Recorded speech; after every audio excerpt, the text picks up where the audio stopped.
isa pong privilege na makapanayan po natin si Marsano, si Engineer, Ay. na nakakatuwa at galing na Singapore, dumiretso dito. Opo. Kasi, syempre gusto ko makita rin si Brother Paz. Praise the Lord. Kasi dati, nagko-comment lang sa akin yan eh. Kasi ngayon, natutuwa ko kasi nakita ko siya sa live mismo.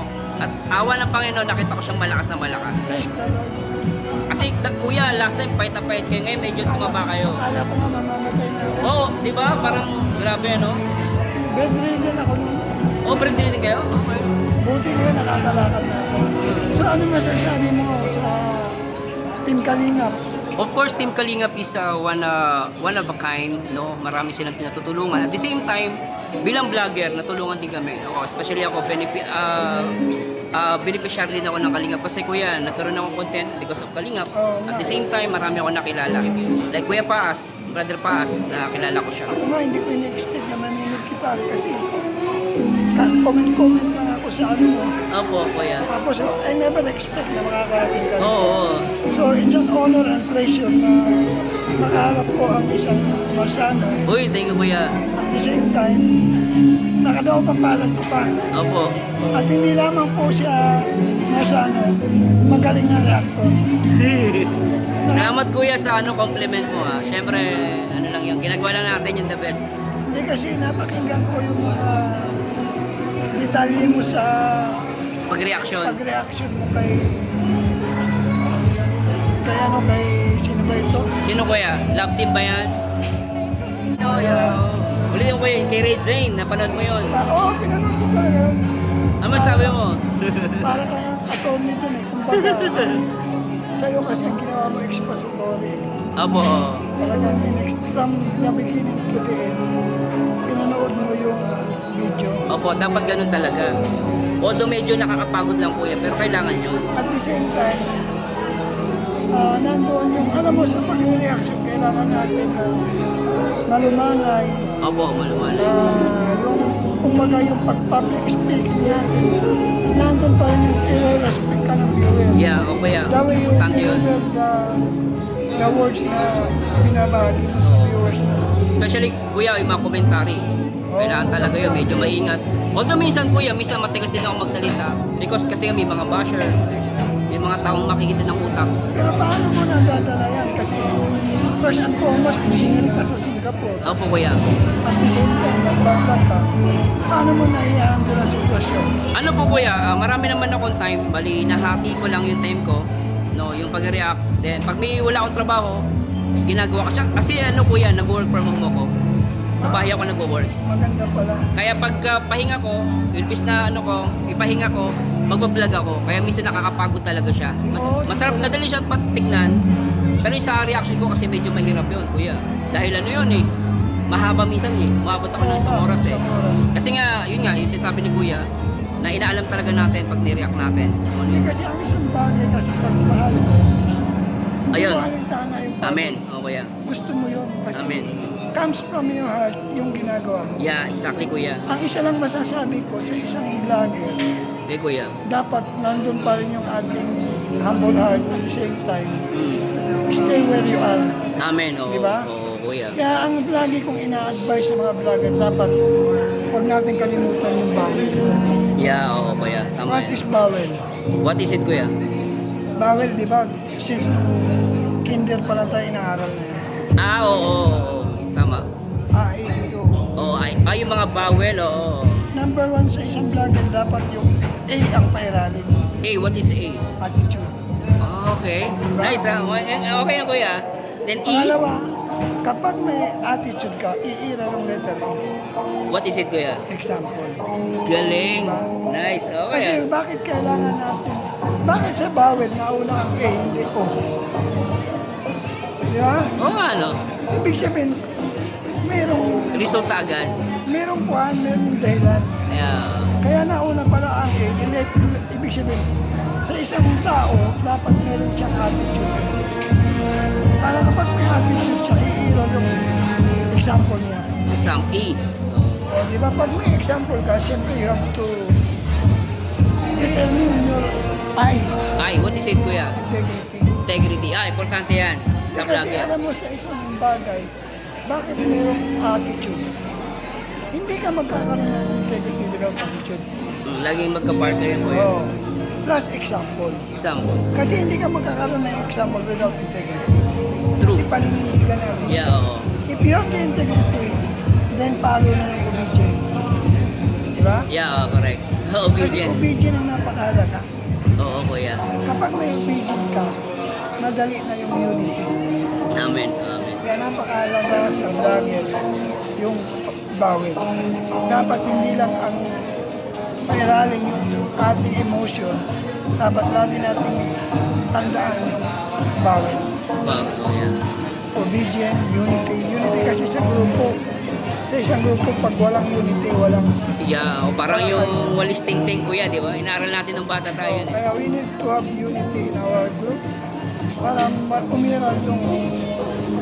umiral yung tinatawag na bonding Yeah, correct kuya. at yung tinatawag na intimate relation. Ay, o yung ugnayan natin. Oh. Without obedience, walang unity. Amen kuya, tama. Kaya lagi natin pairalin yung bawit. Bawel. Na, actually kuya, sa'yo ko na una narinig yan. Eh. Ha? Oh, yung IAO. At least umalis ka man dito, meron kang alam na hindi ko alam. Yes. Ayan yung baon na binigay mo sa akin ngayon, gabi. Umalis ka man dito, meron kang natutunan. Yeah, oh. Yung tawag ko dyan, baon kuya. Kumbaga, food for the soul. Mahalaga tayo. Lahat yan may mga word of God. A. Matthew 5:16. Paliwanagin ninyo ang inyong. Galing, basta, ganun. Example, maging mabuting halimbawa kayo sa mga kapwa sa Mateo din. Maging ilaw, di ba kuya? Maging ilang integrity. Ah, Proverbs 2 verse 1. alin daw kuya? Letter I. Obedient. John 13:34. Oo, tama. Diba? Tama. So lahat yan may mga word of God. Agree. Kaya kapag sininin mo, kailangan natin lagi tayo keep your feet on the ground. Whatever happens, makilala ka man, sikat ka man, Humble, no? prioritize God. Dapat ang lagi natin na priority sa buhay. Walang iba kundi ang Diyos. Amen, oo kuya. Diba? That is the reason why kung bakit tayo naging social influencer. It must be our good follower. Kasi kapag nawala tayo sa social media, meron kang legacy na yun. Yun din inisip ko kuya. Yung legacy, oh. Ngayon kung ikaw ang legacy mo puro mura, tinuruan mo ang tao magaling ng kapwa. Yun ang may iwan ko. Pero kung ang legacy mo, tinuturuan mo ang tao may matutunan sa bawat pag-upload mo, napakaganda yun. Oh, totoo. Meron silang makukuha ang idea through you. Amen. We are praying di ba, we are praying, Lord, give me wisdom. Ang wisdom, hindi mo makukuha sa panalangin kung hindi ka lalakad. Kailangan gagawin mo din siya. Na, ang wisdom, makukuha mo na sa kapwa mo. Di ba? May alam ka, hindi ko alam, may alam ako, hindi ko alam. Ano ang wisdom? Oh, amen, oh. Di ba? Good luck. Agree. Ganda, kuya. Ganda ng Huwag natin kalimutan, supportahan natin. Uy, kuya, brother pa. Roxano. Thank you Bati po. ka. Uy, ginagreet ko po pala ulit yung lahat ng mga nagmamahal syempre sa Team Kalingap and of course nagmamahal kay Kuya kay Brother Paas. Especially yung mga nanalangin sa kanila. Actually Kuya, isa ako sa manalangin sa Praise inyo. God, salamat. Kasi nung nakita ko yung live mo, sabi ko sana gumaling si Kuya. Umusal ako ng panalangin. Sa loob ko yun guys na gumaling si Kuya. At nakita ko ngayon talagang salamat ako sa Diyos kasi nakita ko si Kuya. Kasi Brother Paas, talagang iba na yung aura niya ngayon kahit paano nag-improve talaga yung posisyon niya.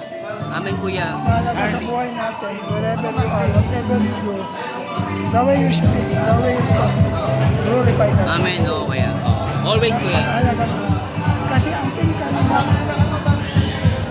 glorify God. Amen, oo. Manood ka sa mga vlog, kahit sa pabahay, we glorify God through prayer. Hindi, tsaka Kuya, Brother Paas, nanonood ako ng pabahay ni Kuya. Sakay sa mga nagpe-pray doon eh. Privilege and honor. Yo, Brother Paas. Once again, mamabuhay po kayo lahat. Privilege po na kasama natin. Opo. Kikita lang kami through channel. Ngayon, ito na. Guys, personal na. Mamamas ko nga ako eh. Oo nga, kuya. Oo. God bless. God bless, kuya. Brother pa sa Las Vegas. Nabati ka pa. I-promise mo dyan. Uy, ano po, supportan nyo po. Kung sa mga hindi po nakakilala, search nyo lang po Merzano, then TV 2.0, yung po yung channel. Mga ano po, nag-react po ako ng mga love team most of the time. Then, some issue po. Pero minsan talaga, majority pro love team, nire-react ko. Okay. Pero doon ako na-curious sa ano mo, sa interview mo kay Redfern. Oo. Para kang attorney doon. Grabe. Sige, good luck. God bless you. Okay, Salamat. God bless, kuya. Kaya mabuhay po kayong lahat at nakapanayan po natin Uy, si Marzano. hello, di. At syempre po, katawan po ni Kuya Bal. Kung wala po si Kuya Bal, wala po tayo dito. Shoutout po Tita Marluz sa Binage.